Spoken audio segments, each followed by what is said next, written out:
everyone. We've got it. Good evening, everyone. Welcome to another session of Ocean Geographic Live. And today we have the privilege to be talking with her deepness, Dr. Sylvia Earle. Now, Sylvia is a legend in ocean science, exploration, conservation, and really a legend of our time and a time person of the year. But for me, Sylvia is the mother of the ocean. And she really don't need any introduction. But for those of you who don't know her, Alex, tell us more. Okay, I will do that. So, yes, for anyone who doesn't know about Sylvia just yet, she is Explorer in Residence at National Geographic Society and the founder of both Mission Blue and Deep Ocean Exploration and Research, also called DOER. She is a founding ocean elder, the director of the Deep Hope Foundation, and chair of the Advisory Council for the Heart Research Institute and former chief scientist of NOAA. Sylvia is the author of more than 230 publications, the leader of over 100 expeditions with 7,500 hours underwater, and is a graduate of Florida State University with master's and PhDs from Duke University and 33 honorary doctorates. Her research concerns the ecology and conservation of marine ecosystems and development of technology for access to the deep sea. She's this recipient of more than 150 national and international honors and awards, including being named Times Magazine's first hero of the planet and a living legend by the Library of Congress.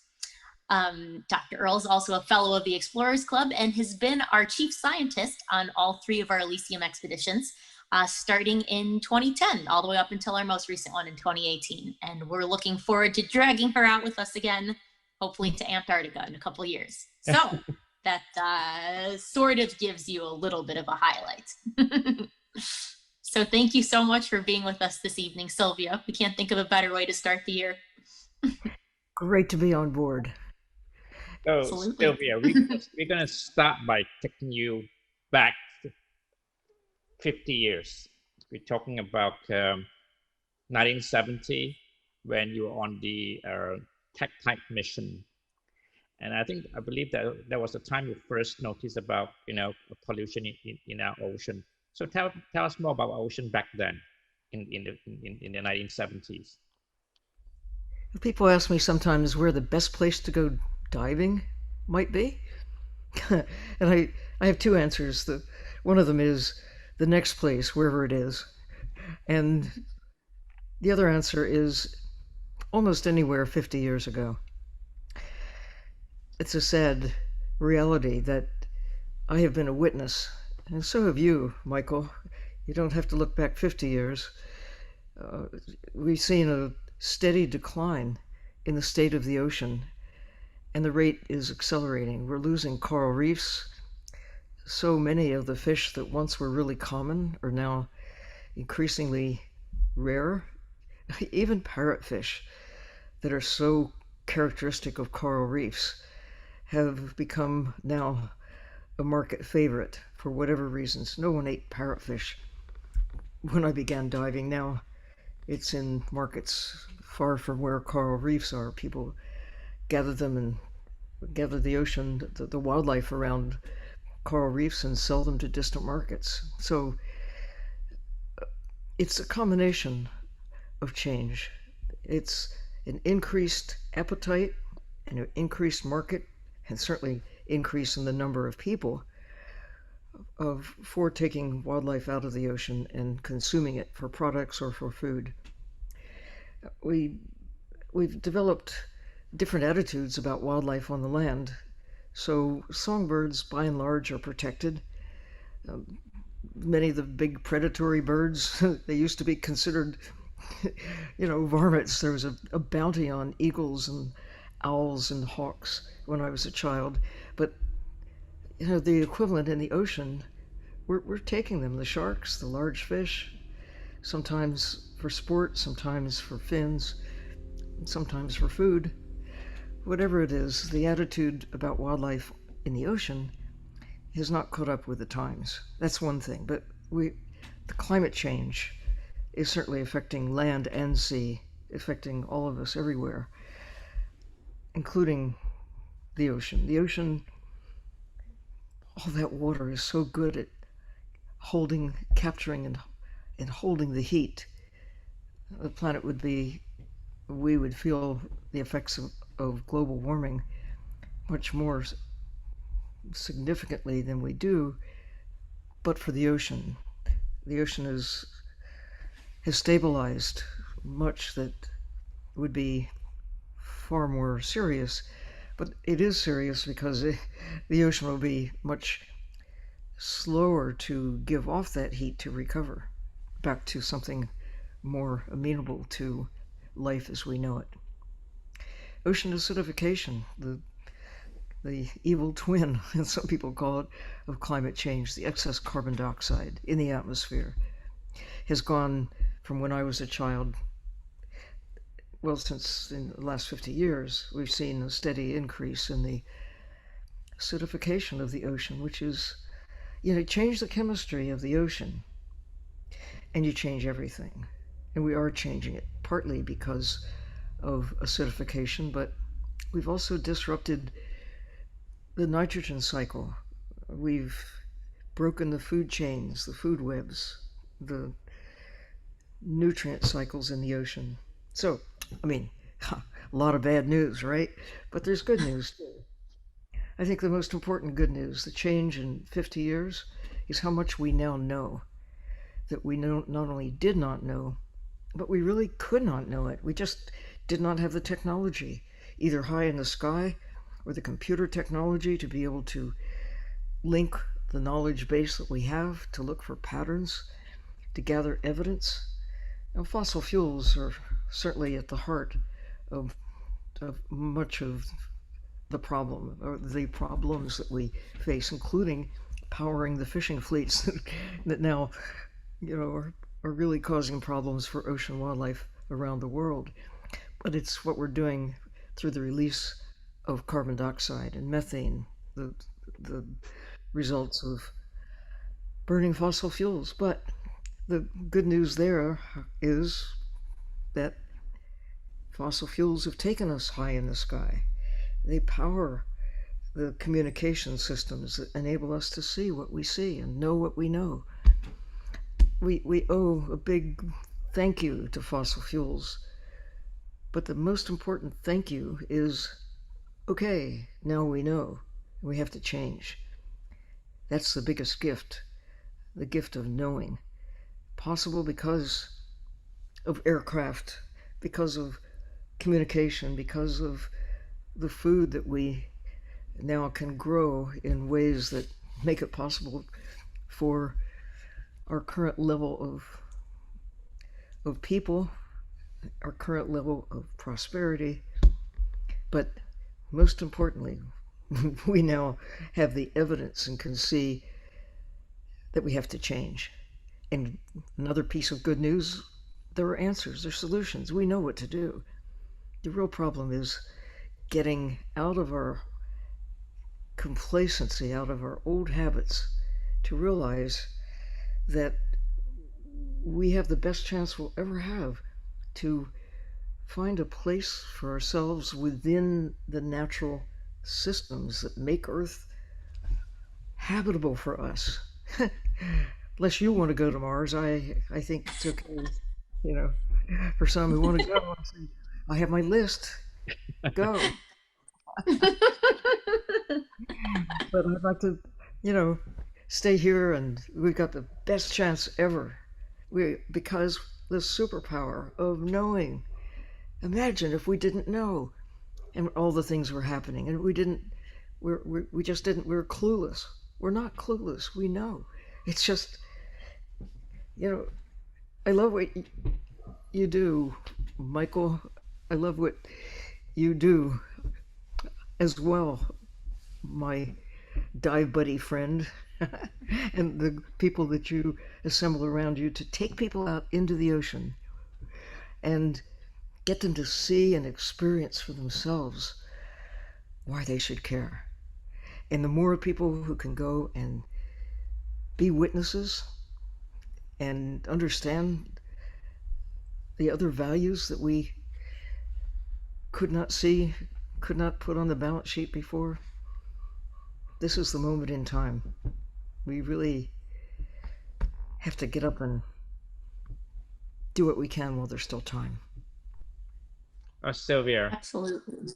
y- y- so to speak, if we go on as business as usual, what do you think will become of our ocean in 2050? In the next 10 years, next 20 years, next 30 years? Yeah, Alex, you're going to be around. I may not be. I'll be there in spirit. I mean, it'll be a really Please stay as long as you can. Thanks. good thing. The answer to it, obviously, I can't say. So much is unpredictable. Who could have imagined a year ago that 2020 would be the year that it has turned out to be? But based on what we do know and based on projections, what's obvious is that we have a choice. We have choices, plural. What happens by 2050 really depends on what we do right now. I said 20 years ago that the next 10 years will be the most important in terms of shaping the next 10,000 years. Well, 10 years came and went, and I said it again. The next 10 years, I'm saying it now for the third time. The next 10 years, still the most important piece of time that people can kind of get their minds around, a 10-year block of time. There's nothing magical about 10 years. It could be 5 or even 50. But the sooner the better. And options are closing. We are losing species. Every extinction means that we have fewer options. The greater the level of change, the more diversity we lose. The the problems just get greater. It's harder and harder to imagine that we can reach that point of harmony with the natural systems that keep us alive. The pandemic that we're now experiencing is an example of disharmony, of abuse of nature, of not respecting the world we live in and understanding what we can do and also what we definitely must not do. We're doing a lot of things that are not in our best interests. And it's not for lack of knowledge. Knowledge is there that we have to protect the natural systems that maintain our life support system, Earth as a planet that works in our favor. We know this. The knowledge is clear. But people are not really making it a part of their everyday ethic of living. They've, we can still breathe, right? Harder and harder. And of course, now we're wearing masks because of what's in the air that we don't want to breathe. But it's more than that. It's the carbon that comes from burning fossil fuels is causing slow decline of humankind. We have diseases that didn't exist before we began burning fossil fuels. The lung cancers that are really directly related to inhaling little bits of soot and other materials that we put into the atmosphere and ultimately either, well, give us a shortened life and problems that didn't exist, or if they did, they were far less prevalent than what we have experienced. I mean, the flip side of that, we've got the ability to understand the nature of the problems, the causes of our health issues, and we know again what to do. It's a matter of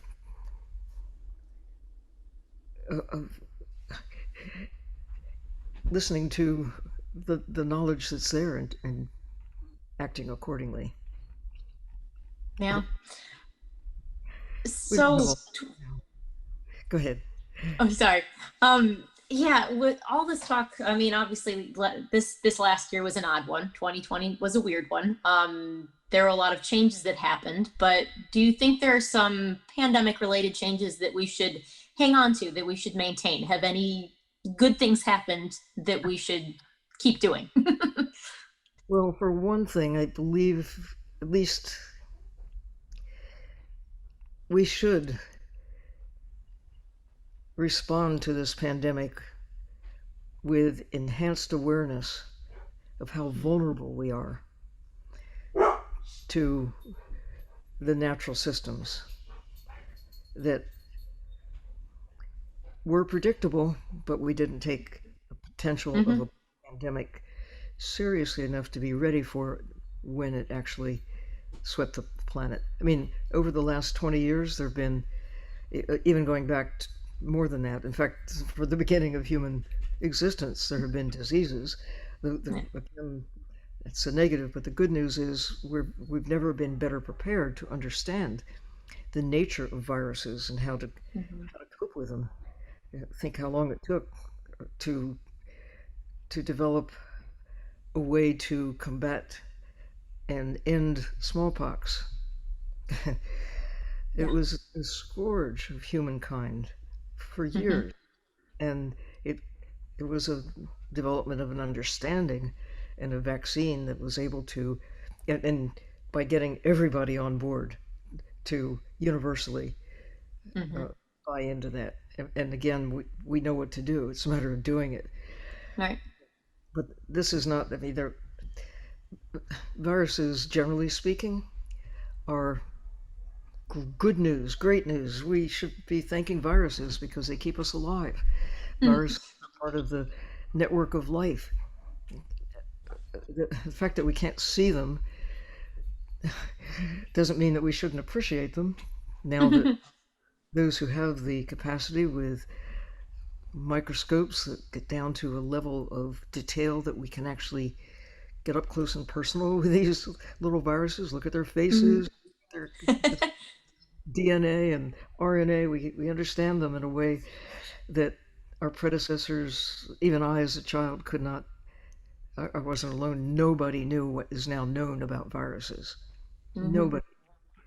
Now, with this revolution of understanding the nature of life itself, the chemistry of life, we have a much better chance of coping with the next round of whatever problems may be forthcoming. But that doesn't solve the problem of looking at the origin of diseases and realizing that we must respect the natural systems, land and sea, or we'll just be overwhelmed with the problems that are beyond our ability to cope with. Yeah. 50 years from now, Right. what's the world you want, Alex? The world I want? Oh, goodness. Well, I hope we've actually started to act on the things we've learned by then and aren't going back to making the same mistakes. I guess one big one anyway is that I do hope the trend in ocean protection continues at least at its current rate and accelerates so that we have huge swaths of the ocean protected. I mean, I definitely think that's going to be our best chance at keeping the entire planet healthy is by protecting huge chunks of open ocean and coastal reefs. So it's at least encouraging to see that we're headed that direction, and I hope we see more of that. I'm hoping we can get our climate change issue at least sort of under control so that we have a chance of saving many of the reefs that we're starting to lose, because I wouldn't want to see a 2050 without them. So Doesn't it tie together? I mean, absolutely. trying to stabilize the climate means we've got to stabilize the natural systems. It's the ocean mostly, but also the forests, the wildlife, the vegetation, the nature on the land. But it really is the ocean that is most influential in governing temperature, governing climate, governing weather.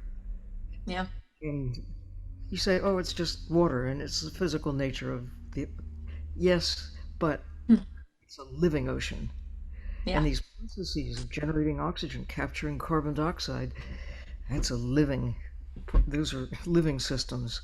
Hmm. So by protecting large areas of the ocean, the United Nations is now saying 30% by 2030. We should be there already. We should be. We should be. Yeah. But And it's there's at least a good goal, and I hope they keep working towards it. I mean, ultimately 50% would be lovely. I loved E.O. Wilson's there you book, go. Half Reset Earth. the world by Yeah, 2050. At Half least. Earth. Let's do it. Yeah, Doesn't mean you're we gonna should 50 by trash. 2050. But Yeah. Yep. how are we doing with the 20 with 30 by 2030? How are we doing? Are we reaching the target? Do you think we'll reach the target at all? We could reach it. It's Mm, possible, but we're only around 3% of the ocean is currently safeguarded for wildlife, where even the yeah. fish and the lobsters and the clams and the oysters and the plankton, that we say, okay, we're going to, your most important function is keeping the planet alive. Is 3% enough? Is Nope. 10%? 20% is half? We would need to respect all of it and Hmm. and treat it with respect and care. Um, some areas, the idea that by 2050 we would have the ocean, at least half of the ocean, at least half of the land, where of course we would have access, but we would do it with respect. It means that you wouldn't cut the trees on Hmm. half of the world. That we would learn to grow food for ourselves in ways more efficiently, more effectively, without displacing so much of the water and so much of the land and so much of the ocean just to feed humans. Hmm. It really meant we're eating ourselves out of our existence, Yep. and we can do better. That's the again bad news. Look at what we've been doing. Look at where we are. Good news. We know how to fix it. There are many, I mean, volumes being written about the efficient production of good and delicious, nutritious food. And we just have to say, we're going to do it because we have to, because we want to, because we Yep. want to restore our life support system so that not just 2050, how about 2150? How about your great great grandkids, Alex? That's right. Have to keep it around. Michael, Um, you've got you've got a couple of kids. I mean, they don't have kids yet. I have kids who have kids. I have grandkids, yeah, and I and lots of friends with kids. So and yes, we need to keep this around for everybody. it's we're part of this continuum. That Yeah. I mean, the things that I take for granted because it's just the way things are. I take for granted that I have a cup. That I didn't make this cup. Somebody knew how to do it and made it, and I acquired it. Or a hard drive for my computer.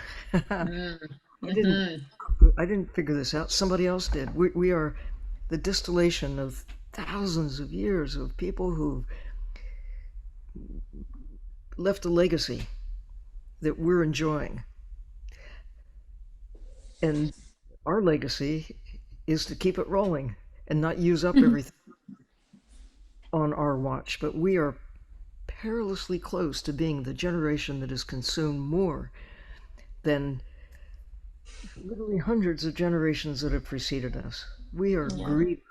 We have the capacity through the technology, not by cutting down a tree with a hand tool, but using bulldozers, using fire to just destroy an area so we can plant corn or palm oil trees or Mm. for the moment seem like a good idea, but at the cost that is now to be accounted for. Yeah. Speaking of that cost of accounting, our friend Michelle, who we had on last night, said something funny about the comparison of ocean and space. She said, we take tens of millions of pounds of seafood out of the ocean every single year, and we've yet to pull a sandwich out of space. And I'm not sure why people are so concerned about space compared to the deep ocean, considering how incredibly important it obviously is for people and our long term survival. So, what do you think it is about space that seems so appealing when we've got this blue inner space right here that has so much yet to be discovered? Where is that disconnect? Well, part of it stems from the ability to look up and see those distant places in the Mm, sky. mm. Well, except now you can't because in cities where most people are, you can't see the stars because there's so much Right. in the sky. Just historically, and through the religions, where's heaven? Heaven's up there. What's the other direction? For some of us, heaven is underwater, of course, but That's right. the idea that we can embrace clouds and stars and the sun, the moon, we're just at that critical stage of technology development that is giving us access to the sea Mm, to understand what is there and why it matters more than just the fish that we take or the squid or the octopus or all those other creatures that we take and eat. hmm. I think in 50 years, we will look back at the present time and say, not 50 years, but in 30 years, by Yeah. 2050, people will look back and say, "You ate octopus? Are you kidding? You you you took squid and you ate them? Tuna? We could Mm, say, what were you thinking? You ate them all because we could kill. We have the capacity to catch and eat or turn into products every last tuna. hmm. And we've seen the decline from the middle of the 20th century to now with just a fraction of many of the tuna Yeah. species, as well as many other creatures that we like to either turn into products or that we like to consume as food. Hmm. We're really good at killing them. We have to get better at caring for them. And whether it's okay, we're going to switch to a largely plant based diet that will be delicious, we'll figure it out how to make everything at least as tasty as what we've gotten used to by eating lots of, or even embracing in the next 30 years, you can see the trend developing to to have animals to eat, but you don't kill the animals. You take their cells and you cultivate them. I mean, Hmm. I've heard about this for a long time. It's finally, it's not science fiction. It's coming to be science reality. And That's you know, pretty amazing. I want to see the chicken that I'm going to have for dinner, and I'm going to catch that Uh fish. But okay, I think there may always be a place for some of that. huh. But the, to do it for when I was a child, there were 2 billion people. At least when I arrived on the planet, Yeah. I have seen now we're pretty close to quadrupling the numbers. What Yeah. we could afford to do when there were smaller numbers of people Hmm. and the natural systems were more intact, we can't do and get away with it and still have a Oh. climate that works, the chemistry of the planet that works, and even populations of animals that are sufficiently large that you can extract a few for consumption. Now, with so many people, if we took if every person got one tuna fish, one bluefin tuna fish, there wouldn't be enough to go around. Oh. And yet, we're still killing them for high-end market. This is not really satisfying hunger. It's more No. much of the wildlife that is taken from the sea is simply used as currency, Hmm. as ivory is used as currency. You kill the elephant, you take the ivory. Okay, you're killing the wildlife to get money. You kill the tuna, you're not eating the tuna, you're selling the tuna for money. Okay, somebody's eating it, but it's a luxury. It's not a matter of need, it's a matter of choice. Right. So we have to have this kind of a revolution in the way we think about nature so that there will be bluefin tuna and there will be orange roughy and Chilean sea bass and a lot of that are now going like this. And if we keep doing what we're doing, the result is they're gone. Yeah. And the ultimate result is if we do this with enough creatures, decline to, it's like we have this fabric of life that's keeping us alive.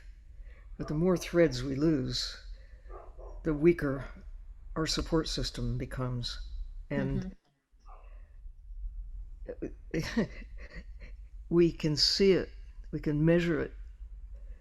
And because right now you can go to markets, restaurants, everywhere, and get wildlife that should be off limits for us. Their numbers are not adequate to ensure that we can have this desirable level of, quote, sustainable extraction of wildlife for consumption at a large scale so that everybody can have everything all the time in quantity they wish to pay for. It's just we've gone past this point of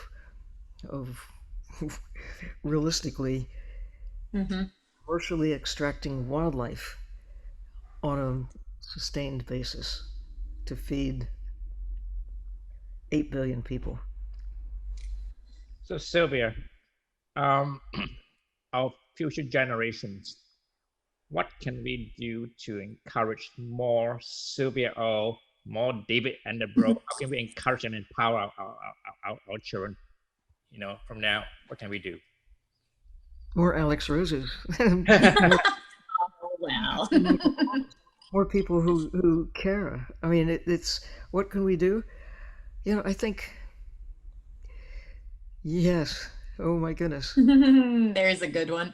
It's in Hong Kong, and David Dubélé That was 20. Are you seeing my screen?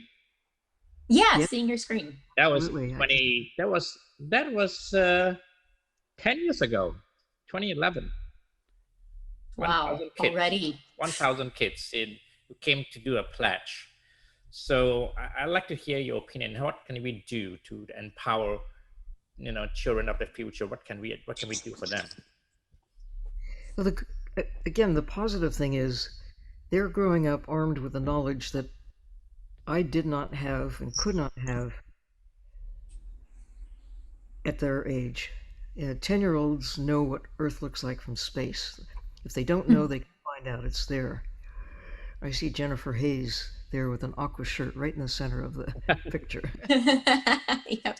Yeah, that was amazing. We surrounded by kids who, unlike some of their adult members of their families, were still, eating shark and shark fin soup, but they had with exposure to a different attitude about sharks. They were saying, we love sharks, we care for sharks, we don't want to eat sharks. And that's really the kind of thing, thanks to you, Michael, that magic happened. And it goes on. Each one of those kids is like an ambassador, and we need a lot of them. You got more to show? As many as we can get. Michael, what else have you got for us? You probably have some deep sea photos. I want to talk about deep hope next. Yay! Let's talk about deep hope. I think that is close to your heart, Sylvia. Tell us more about deep hope. It's frustrating to realize when people think about the ocean, what do they imagine who lives in the ocean? Sharks, whales, beautiful seashells, you know. But most of the access that we've had until right about now, till really the 21st century, we're now beginning to access below where divers can go.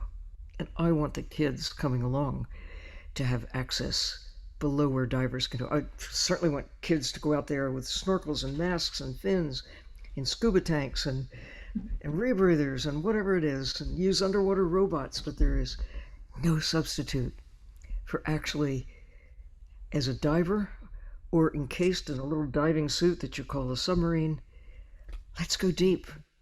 And, well, this image of creatures that look like, Luke Skywalker, eat your heart out. You don't have to make up exotic creatures. They're right here, and they're not exotic.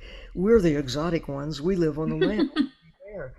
Most of life on Earth is in the realm that is dark all of the time, and it is loaded with the most incredible creatures that we're just beginning to know for reasons other than, I wonder how it tastes.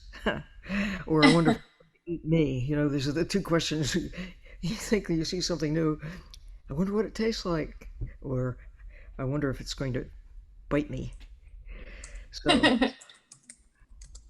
my goal for years, and it gets increasingly urgent, is to work with engineers, specifically with deep ocean exploration and research, DOER, with their quarter century of experience in designing, developing equipment for ocean access.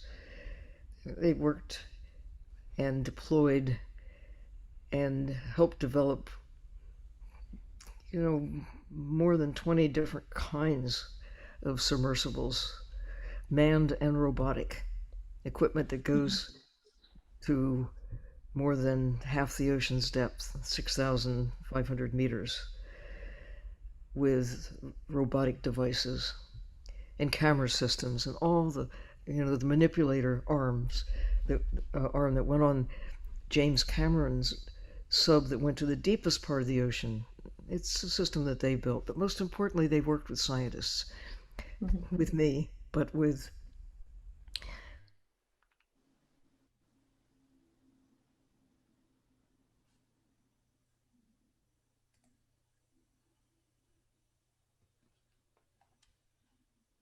Have we lost Sylvia? I think she froze. Yes, she Oh froze. no. the technology. She's back. Oh, there, you're back. We Take lost you for a moment, but you're back now. Hear my voice? Yeah, you're back. You're back. Yeah. I I was in 1970. You mentioned the time 50 years ago, Michael. Yes. I had an opportunity to try the little subs called the Johnson Sea Link submersibles. They had a clear acrylic sphere.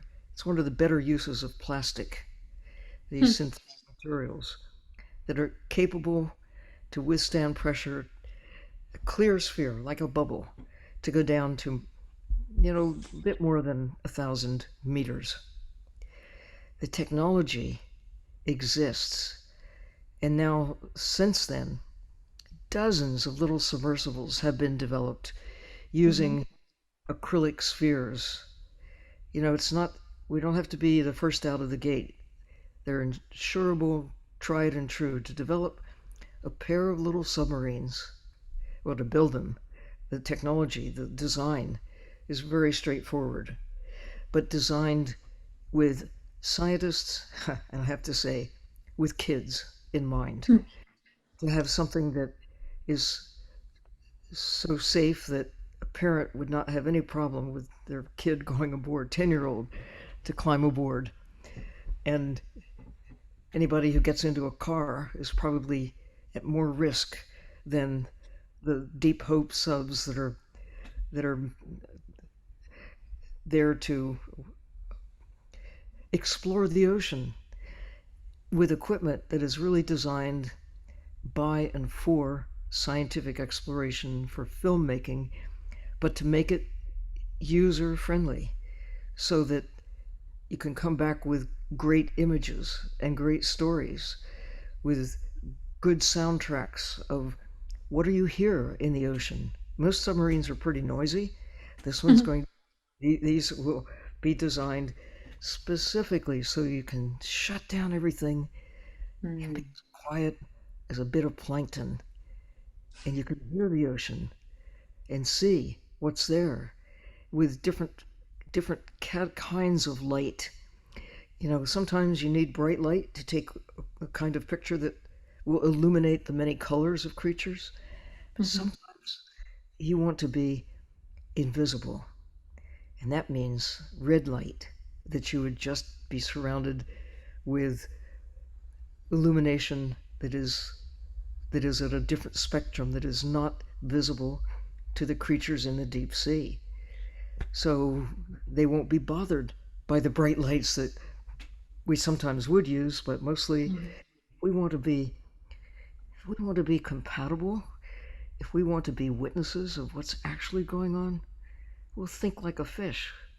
We'll think like there's that gorgeous polychaete worm you showed us in the first Mhm. minute ago. To treat them with respect and to go and be a part of the system, to have the capacity to stay mid-water, which is what you do, Mike. You do, Alex. These blackwater dives, you go out in the middle of the ocean at night where it's dark and you hang over water that's maybe 1,000 meters deep. Mhm. But wouldn't you just love to be able to sink down and not just be constantly looking at your mighty Rolex and saying, "Oh my goodness, I've been here. Oh, I've got to go back. I have to decompress. I want to decompress. I've got to go back." You can stay for hours. You can go to 1,000 meters. You can go through the deep scattering layer and be as as buoyant as they are. I mean, not buoyant. You want to just be neutral, like Mhm. get the buoyancy compensator operating so that you're not going up, you're not going down. You're just right there in where the action is. And if you want to go down, you adjust your buoyancy so you can. If you want to Mhm. come, you adjust your buoyancy so you return, and you can, of course, power your way up. With safety measures, everybody wants to know, oh, I'm scared. I want to go down. What happens if there's a problem? You drop weights. What do you do if you're a diver and you drop your weights, right? You can do that with a Yep. submarine too. And you don't have to worry about your ears in a submarine because it's all one atmosphere inside. You don't have to worry about, explosive decompression in a submarine because it's all one atmosphere. And no, you can wear whatever you like. You won't get cold. You won't get just be so comfortable. But the key is to take this tried and true technology and have it shaped by engineers who are working with a purpose. The purpose is not, oh, here's a submarine, figure out, it's just like, here's a, a car, where do you want to go? No, this is a special kind of car, a special submarine.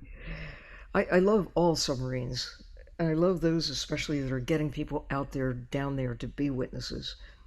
But we need these custom built submersibles that are user friendly so that anyone, the 10-year-old who's there with his mom or dad or teacher, with a seasoned pilot who's got their back, but the kid, the teacher, the scientist, the CEO, the whatever it is, whoever this passenger is, can drive the submarine. You can take the controls. You can take the pictures. You can operate the manipulators. You can use the sampling devices. Engineered, unlike many of the systems that I've used more than 30 different kinds of submarines. Typically, the operator, if you're there as a passenger, don't touch the manipulator. I'll operate the manipulator. I'll drive the submarine. I'll take the pictures. You just look. No, we want okay, if you want to be just a passive passenger, but that's all right. But most kids want to, and some adults, such as I, such as you, Alex, such as Michael, you want to get your Oh yeah. hands. You want to. Yes. If you see something over there, you want to go get a closer look, and so you take the controls for the moment and say, "I'm going to go check that out. I'm going to follow my hunch. That looks interesting," and you can. I can't tell you how many times I've been a multi-passenger submarine and told the pilot, "There's something really cool over there. Can we check it out?" And sometimes they say, "Nah." Oh no. Or they say, "Okay, we'll go," and they can't see what I'm seeing, and they run right over. Mm. And that purple orange thing, whatever it is, squash. They don't. Oh. No, the joy of what we have is something that is fine tuned to be responsive to all of the individuals.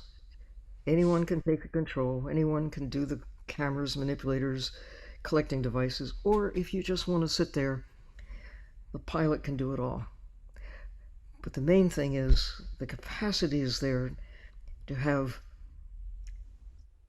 a thoughtfully crafted means of transportation armed with the latest lights, the best camera technology that can be mustered, including those the systems that are now able to photograph in the dark, so Hmm. that you can actually, with a minimum amount of light that will not stress out the creatures that are there, still come back with images of bioluminescence, Mm. images of behavior that would not be happening if you were there blasting the place with light.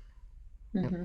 sometimes light is really important, but to have the option, to have the choice, to have submersibles that are really designed using, well, let's say with life in the ocean in mind, to be able to go respectfully and with a goal of being sometimes as invisible as a submarine can be, Hmm. and to give people who are taking the journey to realize what the ocean is really like. It's not a joyride, although it'll be a joy. Sylvia, on the screen now, you may not be able to see it, is a picture of the two deep hook submersible. Would you like to tell us more No, about these two submersible, please? okay. It's nice to have something tangible to view.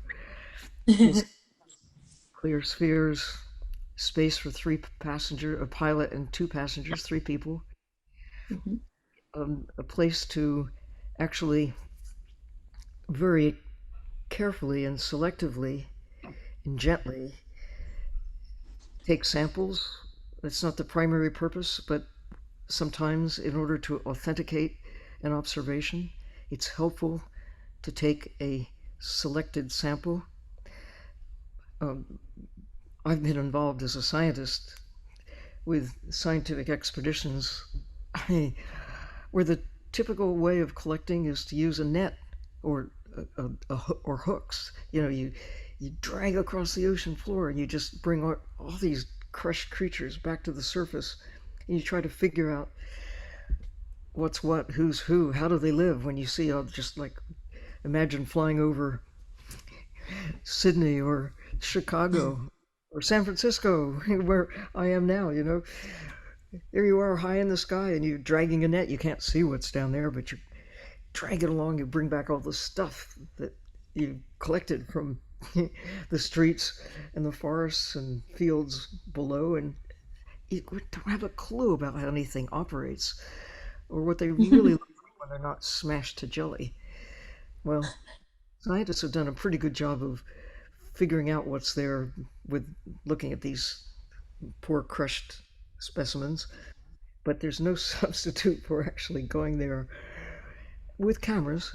I mean, the robots are doing a great job, but it's catch as catch can. Again, you have limited view of what's there. It's harder to follow a hunch. You don't have the same depth perception, the same view that you do when you're there actually in the ocean as a diver or in a little submarine. Well, we can't wait to go diving in these. They look like the most wonderful little subs, and I know there are a lot of unique features about them. Of course, one being that it's this globe that has an amazing field of view. The fact that 3 people in there, everyone is equally capable of driving this thing around, which is an amazing feature. They're also easy to ship, right? They're easy to send around. They don't need to have a mothership, so they can operate from land or from any vessel of opportunity, technically. And they've got these amazing. I've been involved with little submarines that were built. They're just a few inches too big to go in a standard shipping crate. Right. This discipline about these little subs, they're built in order to be conveniently shipped. Mm-hmm. I mean, they could be a little bit bigger, but no, the convenience of getting them on an aircraft to go to the other side of the planet if you want them to, or on a truck or a boat or whatever, and weight as a consideration, using the materials that will maximize payload, but be as strong as they need to be in order to be fully certified, and working with the insurance agency from day one in construction, so that you have the confidence that the experts are looking over your shoulder. Actually, the experts are the ones building the submarine, but it's nice those who are writing insurance policies to it's all. This is always helpful. Yeah. One thing before we kind of move on to our last set of thoughts here, I want people to know that these subs are ready to go to be built anytime. This is not the sort of thing where that's like in research and development phase. Like, these are ready. They can go anytime. It's just a matter of getting them funded and getting them out. Like, there's already a plan for where they'll go and what they'll go to see and what they'll do. It's just a matter of getting them funded. And at the end of the day, they are incredibly inexpensive for how amazing they are. I mean, you can have 2 of these, a set of tandem subs built for $5 million. And when you look at that compared to what people spend sometimes on a yacht or fancy cars, I mean, this is so inexpensive to know that we can go to 1,000 meters with 2 subs and do incredible science. And we really need to get people on board to help us fund these, because they need to be out there. We need to have a fleet of these all over the world. So they're ready to go. We just need to build them, folks. It's exciting. 5 million does not have to be. .org. It's not. Yes, deephope.org. Check it out. That's it. The 5 million does not an investment in the design, because the design exists. Right. It's drop the flag, boom. That's right. Yep. And it wouldn't even take that long. It's very exciting. I know I am. So when looking to the subs sort of in the future of ocean exploration, the ocean obviously needs more of our protection. What kind of legal protections do you think these subs can help us to secure? What role can these submarines play in future ocean protection? Oh, Alex, it's the old thing. You can't care if you don't know. That's right. the big problem facing the ocean today. I mean, it's what we're putting into the ocean, it's what we're taking out of the ocean. The biggest problem is ignorance. People still don't know the amazing nature of who lives in the sea and why it matters. By being able to take people there and gather the evidence. If you can't go yourself, you can be nonetheless like those who went up in the sky as astronauts, brought back the evidence of what they saw and shared it. That's a primary purpose of the Deep Hope subs, to take people with a purpose of sharing the view, sharing the stories, sharing the evidence. We want to go to places that are as intact as possible and show, Mhm. you know, the way it was 50 years ago or 500 years ago. There are Mhm. places that remain in great condition, but we also need to go to places where we can see where fishing has taken place or Mhm. where people have dumped garbage. They just, if you can't see it, you don't care. No. And we really want to amplify the ocean's voice. And we can't do it if we just talk about the surface. Most of the ocean is dark all of the Mhm. time. Most of life on Earth lives in the dark all of the time. And it's pretty chilly when you get down to Mhm. 1,000 meters. But wrapped in a nice little clear sphere, you can be snug and comfortable. And in a t-shirt and blue jeans or wherever you like. You want to wear a tuxedo, you can do that. And bring back those images and share the view. That's what's lacking. We need to dive into the deep scattering layer where ships are now getting ready to go out and are going out right now with fine mesh nets and taking this cornucopia, this mega zoo of life, this diversity. You don't even have names for a lot of the creatures that are being Mhm. just turned into protein mush. You grind them up and make pellets out of this extraordinary diversity of life. We lost her again. Yeah, she froze for a second. We were talking about too many cold things. Frozen. Frozen. Well, Okay. I'm sure she'll be back in a moment. But while we're waiting for Sylvia's She's image back. to come back. Oh, there you are. You're back. There we go. Lost in space. Lost in space. We said it was a little too cold, the things we were talking about. You got frozen for a moment. Oh, I so look forward to immersing people in the deep sea. And ultimately, the average depth of the ocean is about, 2.5 miles, 4 kilometers. And we we need to we need to get out there, 4,000 meters. Mm-hmm. And we can do it. This Yep. first generation sub, there are alternatives beyond this. I want to live long enough to have systems that will go to full ocean depth. Yep. That too is now possible.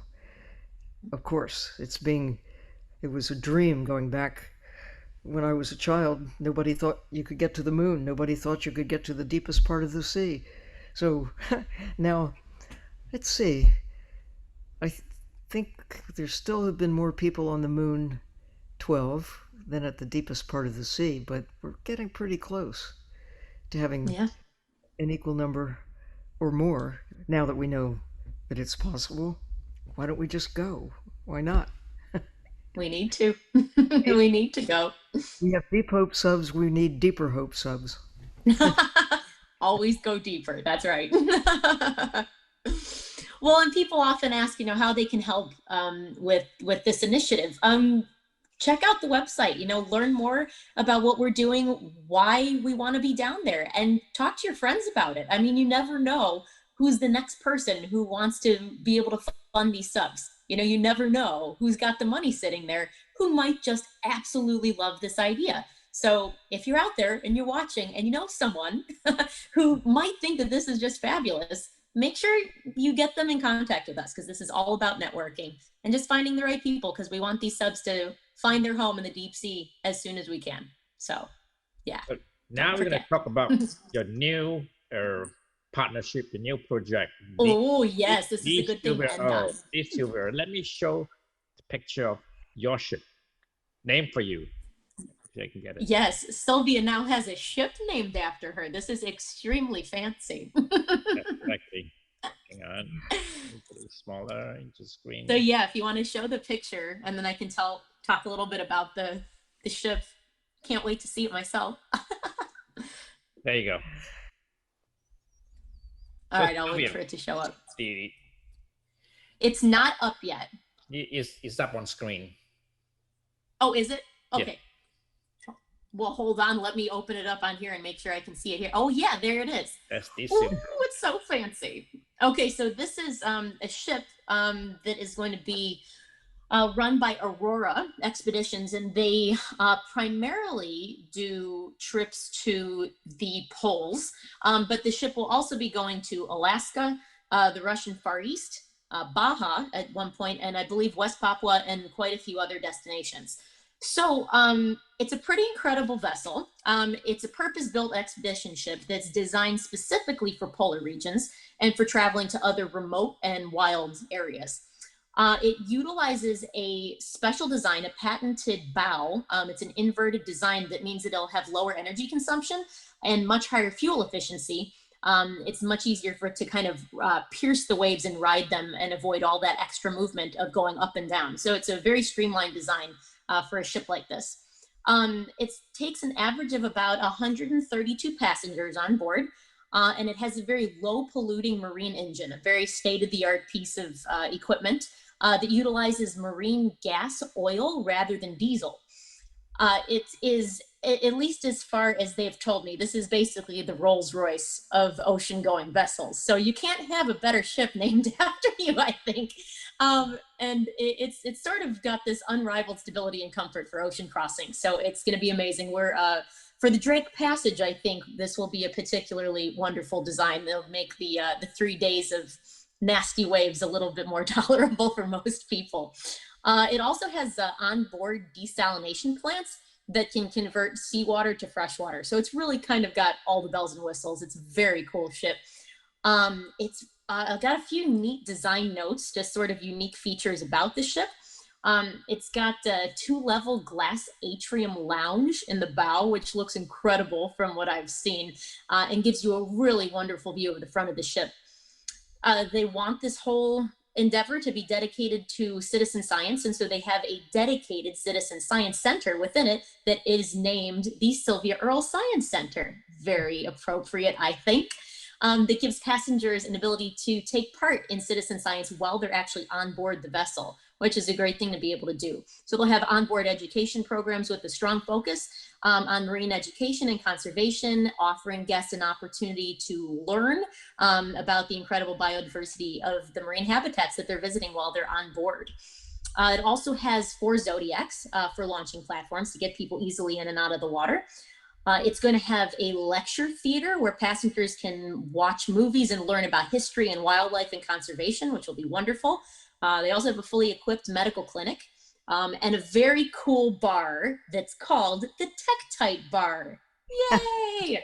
So it's got all kinds of callbacks to our favorite oceanographer. So it looks amazing. It's also got, I think, some jacuzzis and heated swimming pools. But as far as I know, all of the water heating that's done comes from residual energy from other areas of production on the ship. So it's a very energy efficient vessel, and we can't wait to get on it.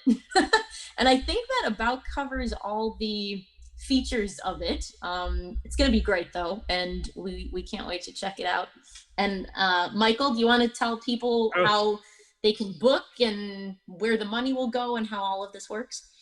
I think, Sylvia, where should we go first? Where should we go first? Well, the idea of linking destinations as hope spots. We have the deep hope spots, and exactly things come together as we hope they will. There will be a time in the future where the Aurora expeditions can actually meet up with where the little subs can be. They cannot be deployed from this ship, at least not yet. It's not constructed in such a way that that a little subs could be accommodated, but we would take advantage of the lab and at destinations to work with individuals who are experts in the wildlife, the nature of these individual places. As I understand it, Alex, part of the crew includes experts who, Yes. naturalists, if you will, scientists Naturalists, right? who give talks and also when you get to destinations, guide the guests in a way that really makes being there far more meaningful. But from that standpoint, what we have developed over the last 10 years is a network of more than 130 destinations around the world. And some of them are right on the route that this ship will normally be taking.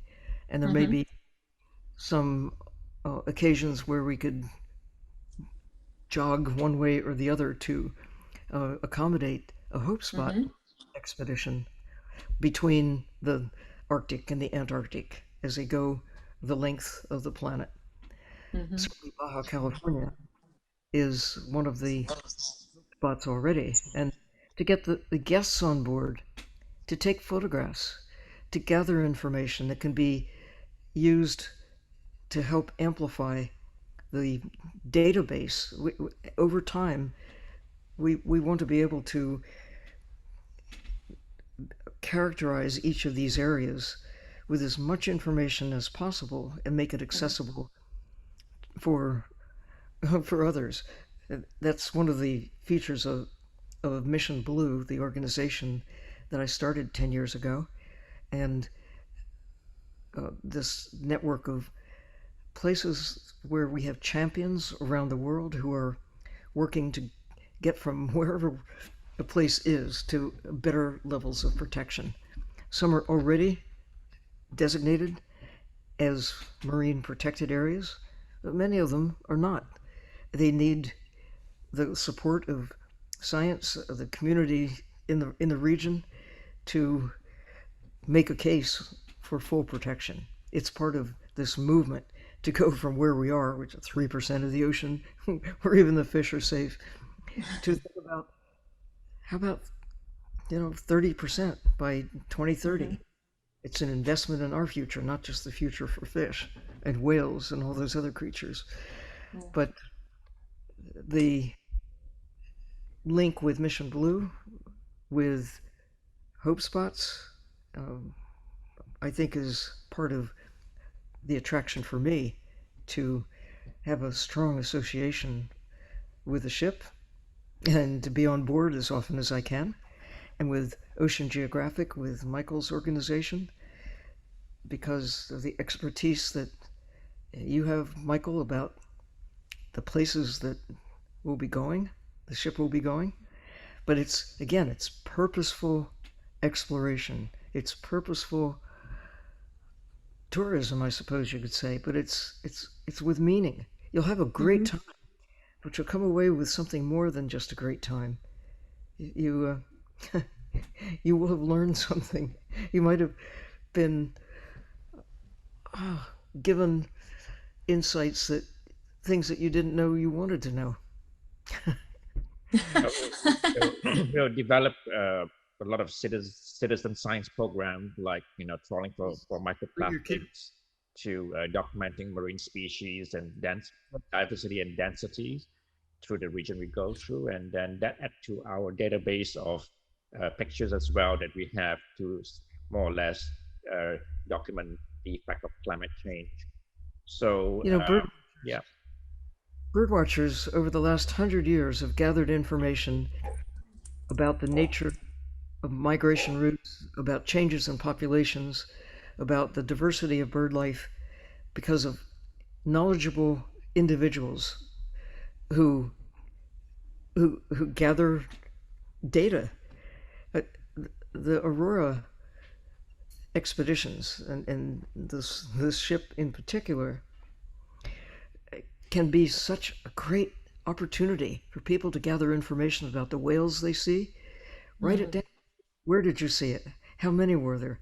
What kind of birds did you see? All this is extremely important over time to figure out what's happening to life. It is. Sorry. No, I think this will be an amazing platform. I'm excited to see where this goes. Yeah, this will be great. I'm just taking a quick look on Facebook to see if we've got any specific questions, or if it's mainly just comments. I think everyone's been immensely enjoying this talk. It's a great way to start off the year. So let me look. Michael, do you have anything else to say about Ocean Geographic's role with all this? I know you've worked with Aurora for very long. We will package the Sylvia Earle package that anyone look through. This on this voyage review on the Sylvia Earle with Ocean Geographic will get a special package, and you'll be reviewed the next 30 days or so. And the ship is target to launch end of this year for the 2022 and 2023 seasons. So watch this space for the expedition coming up on the Sylvia Earle. That's right. Ooh, it's gonna be exciting. Yeah, exactly. Okay, I think I'm gonna pull one question from Facebook that is a good one to end on, and then we can wrap up. How do we get politicians to care? Take them down in a little submarine. That's right. Take them down with us. The bad one, we send them on a one-way ticket down. Now, Michael. We take them along on one of these expeditions to the Arctic, and you say, okay, or Antarctica, and say, you don't believe in climate change? Well, look around. And here's how it was 10 years ago. Here's how it was 20 years ago. Here's how it was 50 years ago. Look at it now. You're a witness. It's hard to resist the reality once you're immersed in it yourself. That's right. Yep. We have to see it first. So that's it. That's it. We have to build the subs and take them down. That's just the long and short of it. Thank you, Sylvia, for joining us for this sessions. What is it for the rest of the year, for the rest of 2021? What do you see for the rest of 2021? I hope we will have learned from 2020. Us too. So much, including the ability to embrace the technology that is bringing us together right now. There is no substitute for personal experience. But one of our goals with the ship and with the submersibles is to focus on sharing the view as widely as possible, engaging people, and inspiring them to want to go see for themselves. So much is now possible that even a year ago, people could not meet the way we're meeting right now. And I think we should couple that with purposeful travel, always. But I hope, it's more than hope, I see an increasing respect for the natural systems that make our existence possible. No one was talking about saving 10%, 20%, 30% of the planet for nature when I was a child.